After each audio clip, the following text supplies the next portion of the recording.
إن الحمد لله نحمده ونستعينه ونستغفره ونعوذ بالله من شرور أنفسنا ومن سيئات أعمالنا من يهده الله فلا مضل له ومن يضلل فلا هادي له وأشهد أن لا إله إلا الله وحده لا شريك له وأشهد أن محمدا عبده ورسوله أما بعد فإن خير الحديث كتاب الله وخير الهدي هدي محمد صلى الله عليه وسلم وشر الأمور محدثاتها وكل محدثة بدعة وكل بدعة ضلالة وكل ضلالة في النار فأعوذ بالله السميع العليم من الشيطان الرجيم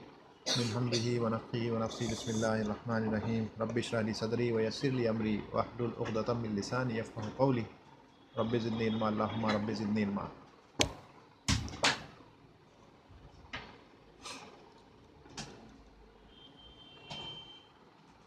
الحمدللہ ہم جو ہے آج جس موضوع پہ بات کرنا چاہ رہے تھے وہ آج انشاءاللہ آج سے اس کا آغاز ہو جائے گا۔ صحیح بخاری کتاب التوحید کی پہلی 2 حدیثیں انشاءاللہ آج ہم دیکھیں گے اور اس کو سمجھنے کی کوشش کریں گے اور دیکھیں گے کہ ان حدیثوں کا اس باب سے اور اس کتاب سے کیا مطابقت ہے، اس کا شاہد جو ہے وہ کس طرح سے امام بخاری نے اس کو یہاں کیوں لائے ہیں، اس کی کیا وجہ ہے، اس کو دیکھیں گے، اس کے معنی کو سمجھنے کی کوشش کریں گے اور جو فوائد تھوڑے بہت علماء نے شیخ عثیمین رحمہ اللہ نے اپنی اس جو ہے تشریح میں بیان کیے ہیں اس کو انشاءاللہ دیکھنے کی کوشش کریں گے۔ یہ جو ہے حدیث نمبر 7371 7371 اور 7372 7372 ہے۔ یہ 7371 سے ہی کتاب التوحید جو ہے شروع ہو رہی ہے امام بخاری کی۔ تو انہی 2 حدیثوں سے انشاءاللہ ہم شروعات کریں گے اور اس باب میں یا اس کتاب میں تقریباً 192 حدیثیں ہیں۔ تو میں سمجھتا ہوں کہ اس کو پورا کرنے میں ہم کو ہو سکتا ہے 1 سال یا اس سے زیادہ لگے، جیسا کہ ابھی جو ہم ہفتے میں 2 دن کر رہے ہیں اس حساب سے اگر اس کو ہم کریں گے تو 12 مہینے یا اس سے زیادہ، کبھی کبھی 2 حدیثیں نہیں بھی ہو پائیں گی، تو اسی لیے اس کو میں اس طرح سے گن کے چل رہا ہوں۔ جب 2 حدیثیں اگر نہیں ہو پائیں کسی ہفتے میں، ایک زیادہ طویل حدیث ہے تو ایک حدیث بھی کسی ہفتے میں ہوگی، تو اس لحاظ سے ہمیں ہو سکتا ہے 12 مہینے لگیں گے۔ تو اتنا ایک لمبا عرصہ اس کے ساتھ گزارنا ہے اور وقت لمبا ہے تو تھوڑا سا صبر سے کام لینا پڑے گا اور دھیرے دھیرے ہی علم سیکھا جاتا ہے، تو انشاءاللہ ہم دھیرے دھیرے اس پہ آگے بڑھیں گے۔ تو 7371 7372 آج رہے گی۔ ابن الصلاح رحمہ اللہ وہ کہتے ہیں کہ جو صحیح بخاری ہے اس میں تقریباً 7200 سے 7300 کے آس پاس حدیثیں ہیں اور یہ ریپیٹیشن کے ساتھ یعنی تکرار کے ساتھ ہیں۔ اس کی وجہ یہ ہے کہ امام بخاری کیا کرتے ہیں، ایک حدیث ہے، وہ حدیث اگر اس میں طہارت کے تعلق سے کوئی مسئلہ ہے تو اس حدیث کو پہلے کتاب الطہارہ میں لائیں گے، اس کے بعد میں اسی حدیث میں اگر صلاح کے تعلق سے، نماز کے تعلق سے کچھ مسئلہ ہے تو اس حدیث کو واپس سے کتاب الصلاۃ میں بھی بیان کریں گے۔ تو اس وجہ سے اس میں ہوتا یہ ہے کہ ریپیٹیشن ہوتا ہے، تکرار ہوتی ہے اور حدیثوں کی تعداد زیادہ ہو جاتی ہے۔ تو ابن الصلاح کہتے ہیں کہ 7200 یا 7300 اس کے درمیان میں اس کے اندر حدیثیں ہیں۔ ابن حجر رحمہ اللہ کہتے ہیں کہ اگر تکرار کو ہٹا دیا جائے اور ریپیٹیشن کو ہٹا دیا جائے تو اس کے اندر حدیثیں 2602 2602۔ اور ہم جانتے ہیں کہ حافظ ابن حجر العسقلانی رحمہ اللہ انہوں نے جو شرح لکھی ہے صحیح بخاری کی، سب سے جو ہے معروف بھی ہے اور سب سے بہترین شرح جو ہے وہ حافظ ابن حجر العسقلانی کی ہے۔ کہتے ہیں کہ انہوں نے صحیح بخاری کو پورا کور ٹو کور 13 مرتبہ پڑھا ہے، 13 ٹائمز۔ وہ کہتے ہیں ہر بار جب میں اس کو پڑھتا تھا اس میں مجھ کو کچھ نیا ملتا تھا، جب پڑھتا تھا کچھ نیا نکل کے آتا، جب پڑھتا کچھ نیا نکل کے آتا۔ جب 13ویں بار پڑھا تو کچھ نیا جب نہیں نکل کے آیا تو اس کے بعد فتح الباری کو انہوں نے لکھنا شروع کیا اور اس کو کمپائل کر کے کمپلیٹ کر دیا۔ کچھ 35 سے 40 سال کے درمیان کا وقت لگا ان کو فتح الباری کو کمپائل کرنے کے لیے۔ اسی لیے کچھ علماء یہ بھی کہتے ہیں کہ لا ہجرت بعد الفتح، لا ہجرت بعد الفتح، یہ 2 معنوں میں اللہ کے وسلم کی حدیث ہے کہ لا ہجرت بعد الفتح، یعنی کہ مکہ سے اب ہجرت کی ضرورت نہیں ہے کیونکہ مکہ فتح ہو گیا، تو وہاں سے ہجرت کی ضرورت نہیں ہے، وہاں پہ آ کے آدمی سیٹل ہو سکتا ہے۔ لیکن اسی کو فتح الباری کے اعتبار سے علماء نے اسی حدیث کے اس ٹکڑے کو استعمال کرنا شروع کر دیا کہ لا ہجرت بعد الفتح، مطلب فتح الباری آ گئی تو اس کے بعد اس کو چھوڑ کے جانے کی کہیں ضرورت نہیں ہے، صحیح بخاری کو اگر سمجھنا ہے تو اس لحاظ سے اس طرح سے کہا جاتا ہے اس کو۔ تو یہ ایک بڑی صحیح بخاری ہم جیسے دیکھتے آئے، پچھلی بار ہم نے اس تعلق سے بات کی تھی کہ امام بخاری کی سیرت کس طرح سے ہے، ان کا نام کیا تھا، دادا پردادا، کیا ان کی علم کا معاملہ رہا، کہاں سے سیکھا، کس طرح سے جو ہے ان کے حفظ کا اور حافظے کا معاملہ ہوا کرتا تھا، ساری چیزیں ہم پچھلے ہفتے دیکھ چکے ہیں۔ انشاءاللہ یوٹیوب پہ جب اپلوڈ ہوں گے ویڈیوز تو پھر اس کا اور ایک بار مطالعہ کر سکتے ہیں اگر دیکھنا چاہیں تو۔ تو یہ صحیح بخاری ہے۔ امام بخاری کی ایک بات اور پچھلے بار جو کہنا رہ گئی تھی وہ یہ کہ ایک واقعہ اور بیان کیا جاتا ہے کہ ان کا جو زہد کا معاملہ تھا اور عبادتوں میں جو ان کا معاملہ تھا وہ اس طرح سے تھا کہ ایک واقعہ بیان کیا جاتا ہے کہ ان کو مدھو مکھیاں جو ہیں جب نماز پڑھتے تھے تو 16 سے 18 بار مدھو مکھی نے کاٹا ان کو، لیکن انہوں نے اپنی نماز کو نہیں توڑا، اس کو جاری رکھا۔ تو یہ ان کا عبادت کا آج تھوڑا سا مچھر بھی کاٹ لے تو اچھل کود شروع ہو جاتی ہے۔ ہمارا بھی یہی معاملہ ہے، ہوتا ہے، ہم سے بھی ہوتا ہے، آ کے کاٹے، چیٹی ویٹی آ گئی، تھوڑا مکوڑا دکھ گیا تو ادھر ادھر ہونا شروع، ادھر بھگاؤ ادھر بھگاؤ، وہ بھی مانتا نہیں ہے، پھر لوٹ کے وہیں آ جاتا ہے، بار بار جتنا بھگاؤ اتنا آتا ہے واپس۔ تو بہرحال لیکن ان کا معاملہ یہ تھا کہ 16 سے 18 بار ان کو کاٹا اس نے، انہوں نے اپنی نماز کو نہیں توڑا، کمپلیٹ کیا اس کو، اس کے بعد جو ہے۔ تو یہ امام بخاری ہیں، ان کی صحیح ہے، حدیث نمبر 771 اور حدیث نمبر 772، انشاءاللہ ہم اس میں آگے بڑھیں گے۔ اس میں صرف مختصراً جو تعارف شیخ عثیمین رحمہ اللہ جو ہیں انہوں نے جو تعارف بیان کیا ہے اس کو جو ہے ہم دیکھ لیں گے اور اس کے بعد اصل موضوع پہ آگے جائیں گے۔ بیان یہ اس میں کیا ہے، آپ لوگوں کے پاس بھی وہ آگے ہوں گے اس کے PDF جو ہے وہ، کہ یہ جو کتاب ہے، یعنی کہ اس کتاب سے مراد کتاب التوحید، صحیح بخاری کی جو آخری کتاب ہے، اس میں اس کتاب کے تعلق سے جو ہے شیخ عثیمین بیان کرتے ہیں کہ جو مؤلف ہیں یعنی امام بخاری، انہوں نے اس کتاب کا اختتام جو کیا ہے وہ کیا ہے اس کتاب التوحید سے، اور اسی طرح سے اس کتاب کی جو شروعات ہے صحیح بخاری کی وہ کتاب الوحی سے ہے، اور اسی چیز کو یہاں بتانے کی کوشش کی ہے کہ ابتدا جو شروع ہوئی دین اسلام کی وہ وحی سے شروع ہوئی، اور اس کا خاتمہ توحید ہے، تو وحی کے ذریعے ہی توحید آتی ہے، تو اس مطابقت سے جو ہے شروعات جو ہے کتاب الوحی سے ہوئی، اور اس کا جو خاتمہ ہے، اختتام ہے، وہ کتاب التوحید سے ہوئی، کیونکہ وحی کے ذریعے سب سے زیادہ میسیج کیا ہے اس قرآن کے اندر؟ توحید میسیج ہے، تو وحی آتی رہی، توحید مضبوط ہوتی رہی، اس لیے اختتام توحید پہ، ٹھیک ہے، اور اسی لیے کہا جاتا ہے، اور حدیث شیخ نقل کرتے ہیں، وَلِهَذَا كَانَ مَن مَّاتَ وَآخِرُ كَلَامِهِ لَا إِلَهَ إِلَّا اللَّهُ دَخَلَ الْجَنَّةَ، کہ جو کوئی شخص مرے اس حالت میں کہ اس کا آخری کلام، اس کی زبان سے نکلنے والا کلام جو بات جو ہو وہ اگر لا الہ الا اللہ ہے تو ایسا شخص جنت میں داخل ہو۔ تو یہ توحید کی اہمیت ہے، اور اسی لیے شیخ نے جو ہے اس کو آخر میں اس کے جو ہے کتاب کے اختتام، اس کا خاتمہ جو ہے کتاب التوحید سے کیا، اور شروعات کتاب الوحی سے کی، کیونکہ وحی کے ذریعے قرآن نازل ہوا، وہی قرآن آیا تھا، اور قرآن میں اکثر جو میسیج ہے وہ توحید کا میسیج ہے۔ اس کے بعد جو کہتے ہیں توحید مصدر ہے وحدہ یوحد سے، یہ نحو کی بات ہے، وحدہ یوحد یعنی ایک کرنا، ایک کر دینا، ٹھیک ہے۔ اب ایک کر دینا کا ایک تو معنی یہ ہوتا ہے کہ متعدد معبود باطلہ ہیں ان کو سب کو جمع کر کے ایک کر دینا، ایک تو یہ ہے، یہ کانسیپٹ نہیں ہے توحید کا۔ ایک کر دینے سے مراد یہ کہ وہ جو متعدد باطلہ معبود ہیں، معبود باطلہ، ان کو رد کر دینا اور صرف ایک اللہ کا اقرار کرنا، ایک اللہ کو ماننا، اس کو کہتے ہیں اصل توحید۔ اور یہ ہم دیکھ چکے ہیں جب ہم نے پورا جو مقدمہ اور اس جو ہے یہاں پہنچنے سے پہلے 7 درس میں ہم نے یہی سب دیکھا تھا۔ تو یہ وحدہ یواحد سے مصدر ہے توحیدن، اور کہتے ہیں کہ کسی چیز کو ایک کر دینا، جعل الشیء واحدہ، کسی چیز کو ایک کر دینا، اسی کو توحید کہا جاتا ہے، اور یہ لغت میں ہے، یعنی لغت میں یہ معنی ہے۔ اور کہتے ہیں کہ ولا یتم التوحید الا اذا تضمن شیئا، کہ توحید جو ہے وہ کمپلیٹ نہیں ہے سوائے 2 چیزوں کے، یعنی 2 چیزیں ہوتی ہیں توحید کے اندر تب جا کر کے وہ کمپلیٹ ہوتی ہے، مکمل ہوتی ہے۔ اور وہ 2 چیزیں کیا ہیں؟ اس تعلق سے بھی ہم نے دیکھا تھا النفی والاثبات، نفی اور اثبات دونوں چیزیں ضروری ہیں، اس کی مثال ہم آگے دیکھیں گے۔ نفی بھی ہونا، اثبات بھی ہونا، تب جا کے وہ ایک جو ہے توحید کا کمپلیٹ سٹیٹمنٹ بنتا ہے۔ نفی یعنی انکار، اثبات یعنی اس کو اقرار کر دینا، یس کہنا، اس کا افرمیشن، اسٹیبلشمنٹ کسی چیز کا، اس کو کہتے ہیں اثبات۔ تو یہ دونوں چیزیں ہونا اس میں ضروری ہیں۔ کہتے ہیں لِأَنَّ النَّفْيَ وَحْدَهُ تَعْطِيلٌ وَإِخْلَاءٌ، کیونکہ کہتے ہیں کہ جو نفی ہے صرف اپنے آپ میں نفی، خود صرف اکیلی اگر نفی ہوگی تو تعطیل ہے، انکار ہے، کسی چیز کا ریجیکشن ہے، بس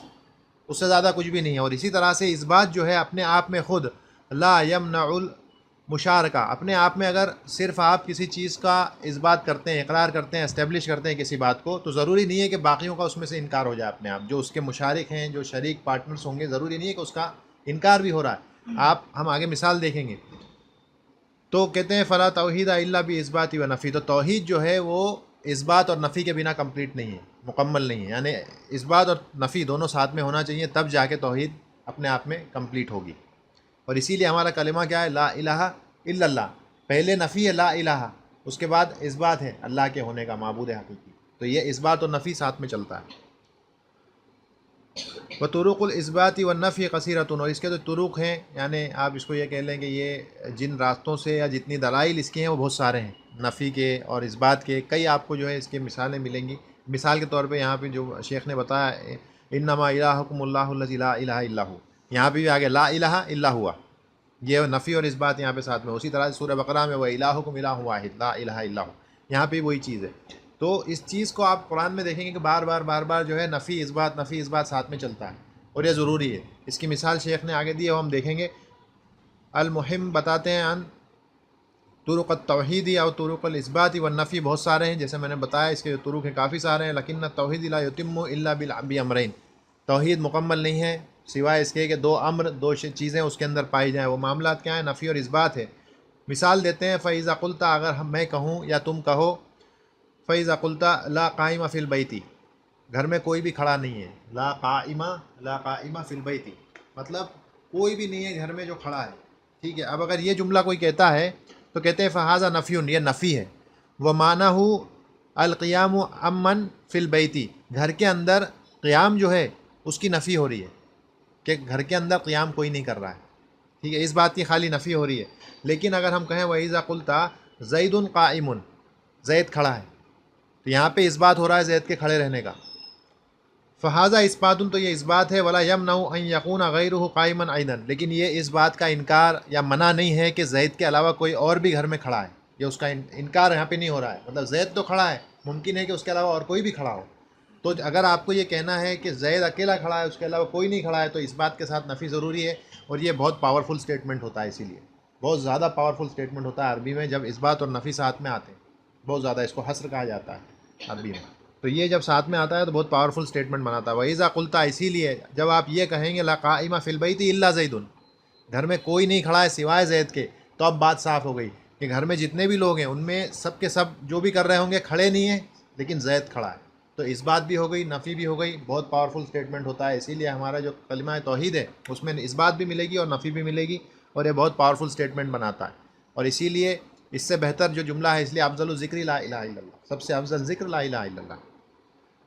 تو فہذا نفی و اثبات یتضمن قیام زید و عدم مشارکۃ غیرہ لہ فی ذلک. تو اسی لیے اس میں کیا آ جائے، یہ کیا اپنے اندر انکلوڈ کر رہا ہے؟ یتضمن قیام زید، زید کا کھڑا ہونا، اور اسی کے ساتھ انکار زید کے ساتھ اس عمل میں کسی اور کے مشارک ہونے کا. دو چیزیں اس میں، زید کے کھڑے ہونے کا، کسی اور کا زید کے ساتھ اس عمل میں مشارک اور پارٹنر ہونے کا انکار بھی. تو یہ بہت پاورفل سٹیٹمنٹ اور کمپلیٹ سٹیٹمنٹ ہوتا ہے. کہیں کوئی گنجائش نہیں بچتی ہے شک شبہات کی کہ اس کے علاوہ کچھ اور بھی کیا ہو سکتا ہے. ادھورا آپ اس بات ہوگا تو خیال آئے گا کہ ہو سکتا ہے کوئی اور بھی کھڑا ہو. صرف نفی ہوگی تو ہو سکتا ہے کوئی اور بیٹھا ہو. بہت سارے خیال جو ہے دماغ میں آتے ہیں، لیکن جب اس بات اور نفی ساتھ میں آتا ہے تو باقی سارے خیالات اپنے آپ دماغ سے چھومنتر ہو جاتے ہیں. تو اسی لیے یہ جو ہے بہت ضروری ہے. اس کے بعد امام بخاری جو ہے جو باب انہوں نے باندھا ہے، اور اس میں اصل کتاب میں بہت ساری باتیں شیخ نے اصل جو ہے پہلا جو باب ہے اس کا، جیسا یہاں آپ کو دکھ رہا ہے، نظر آ رہا ہے، تھوڑا سا چھوٹا ہے وہ، باب ما جاء فی دعاء نبی صلی اللہ علیہ وسلم امتہ الی توحید اللہ تبارک و تعالی. یہ باب ہے. اس باب میں 4-5 حدیثیں شیخ بیان کریں گے، یعنی کہ رحمہ اللہ امام بخاری 4-5 حدیثیں اسی باب میں آئیں گی جو اس باب کے یہ جو ٹائٹل ہے اس کے ساتھ کچھ نہ کچھ مطابقت رکھتی ہوں گی، جو شیخ بیان کریں گے شیخ عثیمین رحمہ اللہ کہ کس طرح سے یہ حدیث یہاں کیوں لائے امام بخاری. تو ہم دیکھیں گے آگے جب جائیں گے تو کہ کیا وجہ ہے اس کو یہاں لانے کی. تو اس طرح سے باب باندھتے ہیں، اس کے بعد اس باب میں حدیثوں کو نقل کرتے ہیں امام بخاری، اور کہتے ہیں علماء کہ امام بخاری کا یہ باب باندھنا ہی ہمیں بتاتا ہے کہ امام بخاری کتنے بڑے فقیہ تھے. کئی بار تو بڑی آسانی سے پتہ چل جاتا ہے کہ یہ حدیث اس جگہ کیوں لائے، کئی بار ڈائریکٹ آپ کو نہیں ملے گا. پھر علماء اتنا غور و فکر کرتے ہیں تب جا کے سمجھ میں آتا ہے کہ کتنی گہرائی تھی امام بخاری کے فقہ میں، سوچ میں، سمجھ میں، کہ یہ حدیث یہاں کیوں لایا اور اس کے پیچھے سے کتنے مسئلے نکلتے ہیں. یہ جو ہے آپ دیکھیں گے 7-8 جلدوں میں، یعنی کہ جو ترجمے کے ساتھ ملے گی 5-6-7-8 جلدوں میں صحیح بخاری، بغیر ترجمے کے ہو سکتا ہے 2-3 جلدوں میں مل جائے. فونٹس چھوٹے بڑے ہونے کی وجہ سے وہ اس کا کدھر سے جو ہے شائع ہوئی ہے، کہاں سے پبلش ہوئی ہے، اس پہ بھی جو ہے مدار رہتا ہے. لیکن اگر فتح الباری کو دیکھیں گے تو کئی جلدوں میں 14-15-16 الگ الگ جہاں سے، یعنی وہ بھی پبلش کے اوپر ہے کہاں سے پبلش ہو رہی. تو یہ اتنا یعنی سمجھانے میں اس کو اتنا وقت لگا اور اتنے جو ہے صفحات اور اتنی جو ہے جلدیں اس کے پیچھے چلی گئیں کہ اس کئی بار تو صرف باب کو سمجھانے میں کئی کئی صفحات نکال دیے حافظ ابن حجر عسقلانی رحمہ اللہ۔ تو اس باب کے اندر جو وہ باب باندھتے ہیں اس میں بہت گہرا فقہ ہے امام بخاری کا، علماء اس کو کہتے ہیں۔ تو اس سے پہلے جو چیز ہے، جو یہ پہلے باب میں داخل ہونے سے پہلے شیخ عثیمین رحمہ اللہ نے کچھ باتیں بیان کی ہیں جو ہم دیکھ چکے ہیں پہلے ہی، توحید، اس کی قسمیں، اس کی اہمیت، اس کے جو ہے فضائل، یہ ساری چیزیں شیخ نے بیان کی ہیں۔ اور اس کے بعد یہ بیان کیا ہے کہ یہ جو باب ہے یا کتاب جو ہے یہ رد کرتی ہے جہمیہ کا، اور اسی طرح کے جو باطل فرقے ہیں معتزلہ اور اشاریہ، ان سب کا یہ رد کرتی ہے۔ یہ انہوں نے یہ بھی بیان کیا، یہ بھی ہم دیکھ چکے ہیں جب ہم نے ہسٹری اور تاریخ دیکھی تھی کہ بگاڑ کیسے آیا امت کے اندر، تو اس ٹائم ہم یہ بھی دیکھ چکے تھے۔ اور اس میں پھر جاد ابن درہم اور یہ جتنے جو ہے یہ جنہوں نے اس کا جو ہے بنیاد رکھی ان باطل فرقوں کی، جہمیہ وغیرہ کی، ان کے ساتھ کیا ہوا، اس کو کیسے ذبح کیا، کون تھے وہ جنہوں نے اس کو جو ہے عید الاضحیٰ کے دن ذبح کر دیا تھا، تو یہ ساری چیزیں ہم جو ہے دیکھ چکے ہیں۔ اب اصل جو باب ہے امام بخاری جو باندھتے ہیں، پہلا باب مجاء فی دعاء نبی صلی اللہ علیہ وسلم امتہ الی توحید اللہ تبارک و تعالی، باب باندھ رہے ہیں اس تعلق سے جو آیا ہے اللہ کے صلی اللہ علیہ وسلم کی دعوت کے تعلق سے، اپنی امت کے لیے توحید کی دعوت، تبارک و تعالی اللہ کی طرف بلانے کے لیے توحید کی دعوت۔ پہلی چیز اس میں جو ہے شیخ نے بیان کی ہے وہ یہ کہ یہ جو الف لام لگا ہے النبی کے ساتھ، یا دعاء النبی، النبی کے ساتھ جو الف لام لگا ہے، تو یہ جو عربی سیکھ رہے ہیں وہ الف لام صرف ایک الف لام دیکھنے میں لگتا ہے کہ صرف الف لام ہے، اس الف لام کی بہت ساری قسمیں ہوتی ہیں۔ ایک کہتے ہیں الاحدیہ، اس میں پھر الاستغراق کا بھی آتا ہے، جیسے ان الانسان لفی خسر، تو ان الانسانہ میں ال جو انسان کے ساتھ ہے اس کو کہتے ہیں الاستغراق کا، استغراق کا ال، یعنی کسی ایک مخصوص انسان کی بات نہیں کر رہے اللہ، ساری انسانیت کی بات کر رہے ہیں، تو وہ ال جو ہے اس کو استغراق کہتے ہیں، جو سب کو شامل کر لے اپنے اندر، سب کو ڈبو لے اپنے اندر، ویسا ال ہے وہ، سب کو شامل کرنے والا۔ لیکن یہ ال کہتے ہیں یہاں پہ الاحدیہ ہے، یعنی الاحدیہ اس کو کہتے ہیں کہ بولنے والے کے ذہن میں معلوم ہو کہ کس کا ذکر کیا جا رہا ہے، تو ان نبی سے مراد ہمارے نبی صلی اللہ علیہ وسلم، یہ جو ہے شیخ عثیمین بیان کر رہے ہیں۔ لیکن کہتے ہیں کہ یہ عموم کے لیے بھی استعمال کیا جا سکتا ہے، ضروری نہیں ہے کہ یہ یہاں پہ احدیہ ہو، یہ عموم کے لیے بھی استعمال ہوگا، اور جب عموم کے لیے استعمال ہوگا تو پھر اس میں سارے نبی شمار ہو جائیں گے، کہ سارے نبیوں کی کیونکہ دعوت ایک ہی تھی، توحید کی دعوت، تو سارے نبی اس میں شمار ہوں گے۔ کیوں؟ کیونکہ اللہ نے قرآن میں جو ہے سورہ نحل میں اور اسی طرح سے دوسری جگہ پہ جو ہے آیت نمبر 25 میں اور آیت نمبر 36 میں اللہ نے یہی بیان کیا ہے، وَلَقَدْ بَعَثْنَا فِي كُلِّ أُمَّةٍ رَسُولًا أَنِ اعْبُدُوا اللَّهَ وَاجْتَنِبُوا الطَّاغُوتَ، کہ سارے نبیوں کا اپنی امتوں کو یہی میسیج اور پیغام تھا، کیا؟ أَنِ اعْبُدُوا اللَّهَ، کی عبادت کرو اللہ کی، وَاجْتَنِبُوا الطَّاغُوتَ، اور اجتناب کرو، اجتنابہ کہتے ہیں سائڈ ہو جانے کو، ہم نے تفسیر میں دیکھا تھا اجتنابہ کے معنی سے، اجتنابہ ایک جو لفظ آیا تھا کہ اجتنابہ کا معنی کیا ہوتا ہے؟ سائڈ میں ہو جانا، اور ایسا سائڈ میں ہونا کہ بالکل سیف ہو جانا، گاڑیاں چلتی ہیں سڑک پہ، اگر ہم ہٹ کر کے پیومنٹ پہ جو راستہ پتلا سا ایک جو بنا دیا جاتا ہے جس پہ گاڑی نہ چڑھ سکے، اگر وہاں پہ چلے جائیں گے تو ہم سیف ہو جائیں گے، وہاں پہ گاڑی کے آنے کے چانسز کم ہے کہ اوپر چڑھ کر کے آئے ہم کو ہٹ کر دے، تو اس کو کہتے ہیں اجتنابہ، بالکل سیف ہو جانا۔ تو اپنے آپ کو پوری طرح سے سیف کر لو طاغوت سے، اور طاغوت کے بارے میں ہم دیکھ چکے تھے پہلے جب ہم نے بات کی تھی، لا اکراہ فی الدین قد تبین الرشد من الغی فمن یکفر بالطاغوت ویؤمن باللہ، تو یہاں پہ طاغوت ہم نے دیکھ لیا تھا کہ طاغوت ڈائریکٹ اللہ کے ساتھ شرک کرنے میں بھی ہے، اتباع میں بھی ہے، اور جو ہے اطاعت میں بھی ہے، تینوں میں جو ہے طاغوت ہوتا ہے، تینوں میں طاغوت بنایا جا سکتا ہے۔ اس کے بعد دوسری جگہ اللہ نے کہا وما ارسلنا من قبلک من رسول، کہ آپ سے پہلے جو ہے ہم نے بھیجے ہیں رسول، میسنجرز، نبی رسول ہم نے آپ سے پہلے بھی بھیجے ہیں، اور ان سب کی دعوت جو ہے الا نوحی الیہ، سوائے یہ کہ ان کی طرف اسی چیز کی ہم نے وحی کی کہ انہ لا الہ الا انا، کہ نہیں ہے کوئی عبادت کے لائق سوائے میرے، تو فاعبدون، تو اس لیے اب تمہیں چاہیے کہ تم میری عبادت کرو، تو اس لیے تمہیں چاہیے کہ میری عبادت کرو۔ تو اس سے پتہ چلتا ہے کہ سارے نبیوں کی دعوت یہی تھی، اس لیے یہ الف لام جو ہے النبی کے ساتھ، یہ الف لام سب کو شامل کرنے والا الف لام بھی ہو سکتا ہے، کہ سارے نبیوں کی دعوت اپنی امت کے لیے توحید کی ہی تھی، کہ اللہ کی توحید کی طرف پکارنا، بلانا سب سے پہلے اور سب سے خاص اور امپورٹنٹ یہی ہے۔ تو ہماری جو نفس ہوتی ہے وہ جہاد کرتی ہے اس تعلق سے کہ توحید کو قائم کر لے، یہ ایک جد و جہد چلتی رہتی ہے اندر، اور یہ ہر انسان کے اندر رہتی ہے، اس کے اندر بھی رہتی ہے جو مسلمان نہیں ہے، کہیں نہ کہیں اس کے اندر وہ رہتا ہے، وہ ضد کا ہو یا باپ دادا کا اثر کا ہو، اس کی وجہ سے وہ اس کو قبول نہیں کرتا ہے، وہ الگ بات ہے، لیکن یہ جد و جہد اس انسان کے اندر بھی چلتی رہتی ہے توحید کے لیے۔ تو یہ ایک ایک ڈیفالٹ جو ہے معاملہ اللہ نے انسان کے اندر فطری طور پہ ڈالا ہوا ہے کہ وہ چلتی رہتی ہے، اس توحید کی جو رسول اور نبی جو لے کر کے آئے، یہ وہ توحید ہے، کتابیں جس کے لیے نازل کی گئیں یہ وہی توحید ہے، اور بلکہ جنوں کو اور انسانوں کو اسی چیز کے لیے پیدا کیا گیا، وما خلقت الجن والانس الا لیعبدون، کہ انسانوں کو اور جنوں کو نہیں پیدا کیا گیا مگر صرف کس لیے کہ میری عبادت کرو۔ اللہ نے کہا میری عبادت کرے، صرف اسی لیے میں نے ان کو پیدا کیا۔ تو اس کے ساتھ جو ہے ہم اب پہلی حدیث میں انشاءاللہ داخل ہوں گے، اور کوئی پڑھے گا اس کے متن کو، ذرا سند اور متن کو پڑھیں گے ایک بار؟ ہاں پڑھیں۔ حدثنا ابو عاصم حدثنا زكريا ابن اسحاق عن يحيى بن عبد الله بن سيفي عن ابي معبد عن ابن عباس رضي الله عنهما ان النبي صلى الله عليه وسلم بعث معاذا الى اليمن۔ ٹھیک ہے، یہ حدیث نمبر 7371 ہے، 7371 نمبر کی یہ حدیث ہے، اور یہی پہلی حدیث ہے کتاب التوحید کی۔ اور یہاں پہ یہ حدیث بہت مختصر تھی، بس اس میں اتنا بیان کیا ہے۔ دوسری جو حدیث ہے یہ الگ ایک اور سند سے ہے جو 7372 ہے، 7372، اس میں کمپلیٹ واقعہ بیان کیا گیا ہے۔ یہاں پہ صرف ایک چیز کی طرف یہ اشارہ کرنا ہے کہ یہ حدیث جو ہے اصل میں صاحب واقعہ اس میں جو ہیں معاذ ابن جبل جو ہیں رضی اللہ عنہ، وہ صاحب واقعہ ہیں، ان کے ساتھ یہ واقعہ پیش آیا، اللہ کے رسول صلی اللہ علیہ وسلم نے ان کو بھیجا تھا۔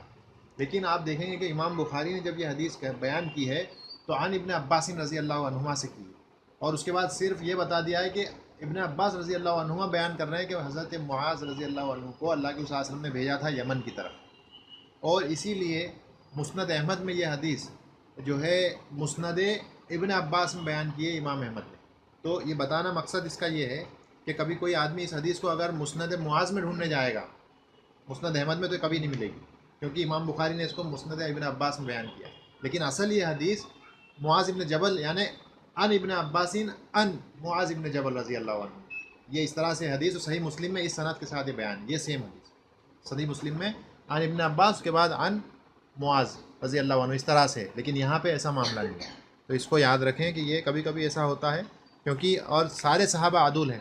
اسی لیے شک کرنے کا مسئلہ ہی نہیں ہے کہ ابن عباس تو صاحب واقعہ نہیں ہے۔ ہاں معاذ ابن جبل رضی اللہ عنہ نے ہو سکتا ہے ان کی بات ہو آپس میں، اور ہو سکتا ہے کیا ہوئی ہوگی، انہوں نے بتایا تو انہوں نے اس حدیث کو اس طرح سے بیان کیا۔ سارے صحابہ عدول ہیں، سارے صحابہ عدول ہیں، معلق روایت میں سے یہ روایت معلق ہے، معلق نہیں ہے، معلق نہیں ہے، صحابی ہیں، تو اس کو آپ یا تو یہ کہہ سکتے ہیں مرسل، صحابہ کی مرسل ہے، یہ آپ کہہ سکتے ہیں، لیکن ان دونوں کی آپس میں ملاقات ہے تو کوئی مسئلہ نہیں ہے، سارے صحابی،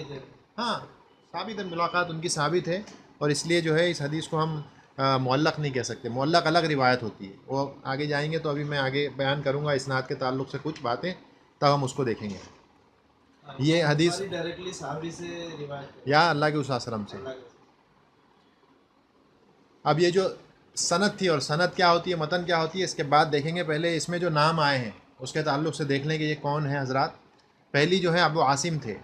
ابو عاصم جو ہیں وہ ہیں الضحاک ابن مخلد ابن ضحاک ابن مسلم رحمہ اللہ، اور ان کے تعلق سے ثقۃ ثبت کہا جاتا ہے، یعنی ثقہ اور ایک دم مضبوط، بہت ہائی لیول کے، ٹھیک ہے، کیونکہ امام بخاری کا حدیثوں کو جو چھاننے کا طریقہ تھا سب سے اعلیٰ، اور سب سے یعنی آپ یہ کہیں گے کہ بڑا سخت معاملہ تھا ان کا حدیثوں کو چننے کا اور شامل کرنے کا، تو اس لیے وہ ایسے راوی لاتے تھے کہ ان کا کوئی توڑ نہیں ہے،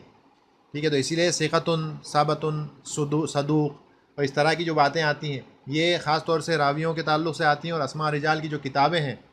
تہذیب و تقریب یا اسی طرح کی کتابیں، اس میں پورے راویوں کا بایو ڈیٹا ملے گا، اور ان کے تعلق سے لکھا ہوگا کہ یہ راوی کس طرح کا ہے، اس کے حفظ کا معاملہ کیسا ہے، ضبط کا معاملہ کیسا ہے۔ جب ہم انشاءاللہ علوم حدیث کی بات کریں گے تو یہ ساری چیزیں آئیں گی کہ صحیح حدیث کے لیے کیا کیا جو ہے کنڈیشنز ہیں، شرطیں کیا ہیں، کیا دیکھنا پڑتا ہے، اور اگر علماء یہ کہتے ہیں تو اس کا مطلب کیا ہے، اس طرح سے کہتے ہیں تو اس کا مطلب کیا ہے، لا باسا کیا مطلب ہے اس کا، تو یہ ساری چیزیں ہم جب وہاں پہنچیں گے تو آئیں گی۔ بہرحال یہاں صرف لفظاً اس کو یاد رکھیں کیا معنی ہے۔ اس کے بعد جو ہے دوسرے تھے زکریہ، تو زکریہ کون سے ہیں؟ ابن اسحاق المکی، کیونکہ کئی بار صرف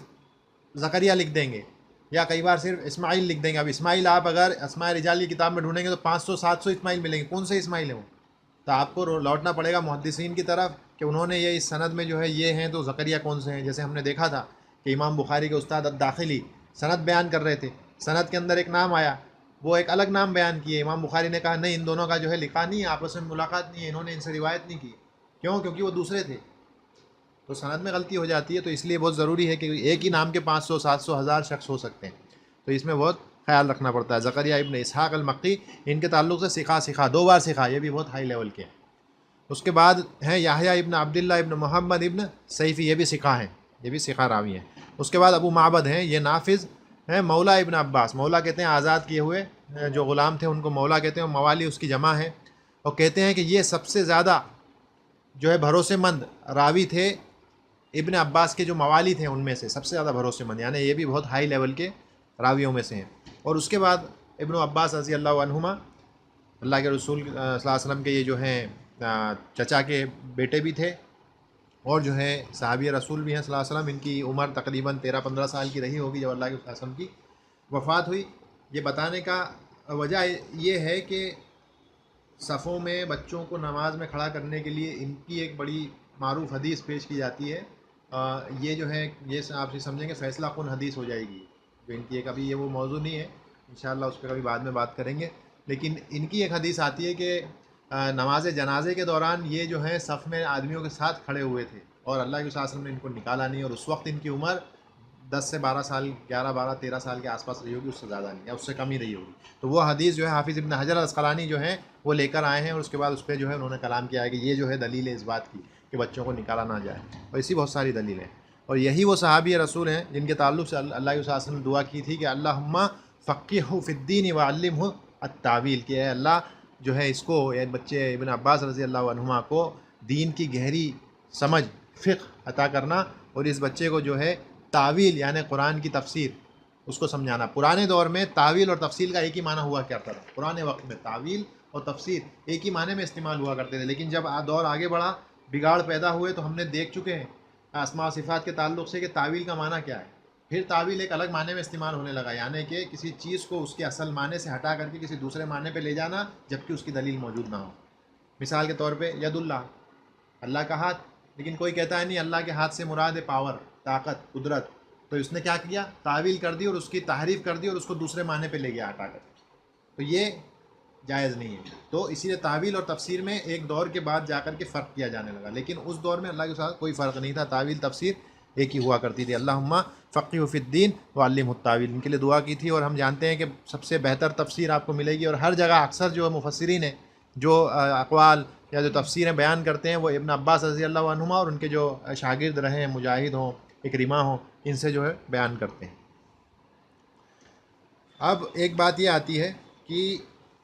حدیث جو ہے، حدیث کے 2 حصے ہوتے ہیں، ایک ہوتا ہے متن اور ایک ہوتی ہے سند، جس کو اسناد بھی کبھی کبھی کہا جاتا ہے۔ اسناد جب کہیں گے تو اسندا یسندو سے اسنادن ہے، تو کچھ اہل علم نے کہا کہ اسناد اور سند دونوں کے معنی لگ بھگ ایک ہیں، لیکن جب اسناد کہیں گے تو لغوی طور پہ کہیں گے، اور جب سند کہیں گے تو اصطلاحی طور پہ۔ جب اصطلاحی طور پہ آپ بات کریں گے تو ہم سند کہیں گے، پھر وہ بات ہو جائے گی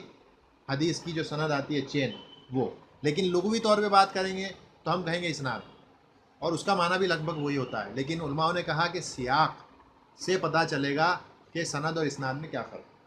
ٹھیک ہے، لیکن اس بحث میں ہم نہیں جا رہے ہیں۔ سند اور اسناد دونوں استعمال ہوتی ہے، جو چین ہوتی ہے، جو ہے روات ہیں، روایت کرنے والی راوی ہیں، ان کی جو پوری ایک چین ہوتی ہے، انہوں نے ان سے، انہوں نے ان سے، انہوں نے ان سے، اللہ علیہ وسلم تک، اس کو پوری چین کو سند کہا جاتا ہے۔ اور وہ سند، اس سند کے بعد جو اصل بات ہوتی ہے بیان کی جاتی ہے، اس کو متن کہا جاتا ہے۔ تو سند اور متن، تو سند کتنی اہم ہے اس چیز پر روشنی ڈالنے کے لیے چند جو محدثین ہیں ان کے اقوال میں نے یہاں پہ نقل کیے ہیں کہ وہ سند کے تعلق سے کیا بات کرتے تھے اور کتنی اہم ہے سند، اور یہ امت محمدیہ صلی اللہ علیہ وسلم کے لیے بڑی شرف کی اور خاص بات، اسی جو ہے امت کے لیے یہ بات۔ عبداللہ ابن المبارک رحمہ اللہ، یہ محدث ہیں، بہت بڑے محدث ہیں، یہ کہتے ہیں لیسا جودۃ الحدیث فی قرب الاسنادی، کہ حدیث کی جو کوالٹی ہوتی ہے، لیول اس کا جو اس کی کوالٹی ہے، وہ اس کی اسناد کے قرب، کتنی اسناد چھوٹی ہے یا کس طرح کی اسناد ہے، اس پہ نہیں ہے کہ بس ایک ہی راوی، 2 ہی راوی، کئی بار منقطع حدیث ہوگی تو 2 ہی راوی دکھیں گے، بیچ میں آپ کو پتہ ہی نہیں چلے گا کہ یہاں سے راوی غائب ہے، تو وہ کتنی چھوٹی ہے، اس سے جو ہے بات نہیں بنتی ہے۔ ولیکن جودۃ الحدیث صحت الرجالی، مگر اسناد جو ہے اس کی اصل کوالٹی تو رجال جو لوگ اس میں ہیں ان کی صحت پہ ہے کہ وہ کیسے ہیں. جیسے یہاں پہ سکا صدوق ہے نا، سکا ثبت، اس طرح کی بات. تو کتنے اسٹرانگ ہیں وہ راوی، کتنے مضبوط ہیں وہ راوی اپنے ضبط میں، اپنے حافظے میں، ہے نا، اپنی عدالت میں، ان چیزوں میں کتنے مضبوط ہیں. اس سے جو ہے پتہ چلتا ہے حدیث کی صحت کے بارے میں اور اس کی کوالٹی کے بارے میں. اس کے بعد یحییٰ ابن سعید القطان رحمہ اللہ، یہ بھی محدث ہیں. یہ کہتے ہیں لا تنظروا الی الحدیث، حدیث کی طرف مت دیکھو، کیونکہ شیعہ کیا کرتے ہیں، شیعوں کو کوئی لینا دینا نہیں ہے اسماء رجال کون راوی ہیں، کوئی مطلب نہیں ہے. فلاں ہے فلاں سے ان رجل وہ رجل کون ہے کسی کو نہیں معلوم، بس رجل چلے جا رہا ہے، ایک آدمی نے دوسرے نے تیسرے، وہ آدمی کون ہے،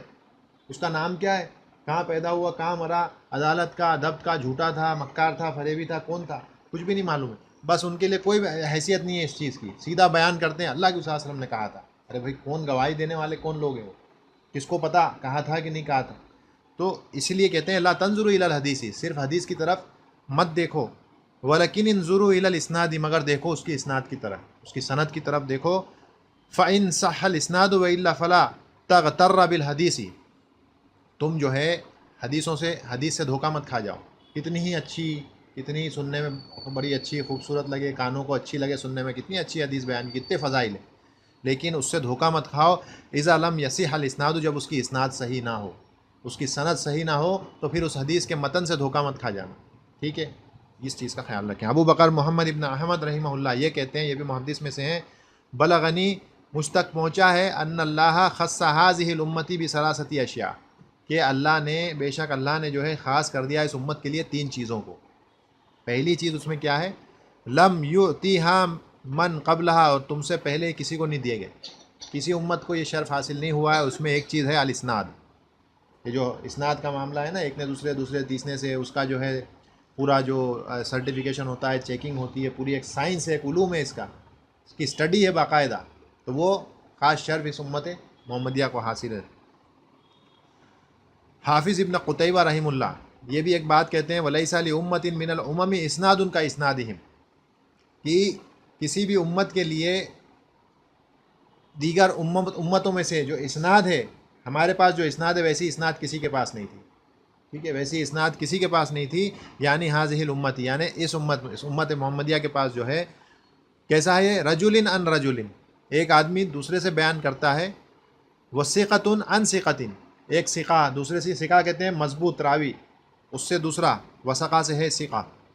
ثقۃ عن ثقۃ حتیٰ یبلغ بذالک رسول اللہ صلی اللہ علیہ وسلم، یہاں تک کہ یہ پہنچ جائے اللہ کے رسول صلی اللہ علیہ وسلم تک. مطلب ایک سے دوسرا، دوسرے سے تیسرا، اور وہ سب ثقہ صدوق اس طرح سے، یعنی بہت ہائی لیول کے ہوتے ہیں. اور وہ بات پہنچتی ہے اللہ کے رسول صلی اللہ علیہ وسلم تک، وہ صحبتہ، اور اللہ کے رسول صلی اللہ علیہ وسلم کے صحابہ تک بات پہنچتی ہے، یا تابعین تک بات پہنچتی ہے. فیبین بذالک الصحیح والسقیم، اور اس کے ذریعے صحیح اور سقیم، کمزور